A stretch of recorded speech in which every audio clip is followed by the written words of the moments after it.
Nawalan na nga ng supply ng tubig, posible pang dumoble ang taas ng singil sa mga residente sa Barangay Tumana sa Marikina. Alamin kung bakit sa Frontline Report ni Mobile Journal, Ivan Tarinque. Habang busy ang lahat sa mga selebrasyon noong Pasko, ang Barangay Tumana sa Marikina naputulan ng koneksyon ng tubig. Kaya mga residente, tulad ni Aileen, dumidiskarte para makatipid sa tubig. Sobra na pagtitipid, hindi na maglalaba. Sa bagay, puso, nasanay naman din kami sa puso. Kumakalat pa na posibleng umabot sa 60 pesos per cubic meter ang kanilang water bill. Ang kasalukuyan nila, 30 pesos per cubic meter. Doble agad. Kaya talagang hindi na mapakali ang mga taga-barangay Tumana. 60, parang, Diyos ko, nagdoble sila. Okay lang sana kung mga 40, mga ganon. Kaya pa, parang napakabigat.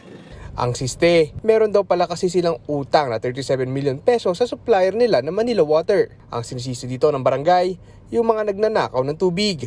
Sa ngayon, inako na ng Marikina City Government ang kalahati ng utang ng Barangay Tumana. May nahanap na rin daw na bagong magsusupply ng tubig. Pero dadaan pa sa City Council ang proseso. It's either LGU or GBI. So yung GBI po, for the meantime, dahil everyday lumalobo po yung utang namin, kailangan na po namin ng agarang solusyon.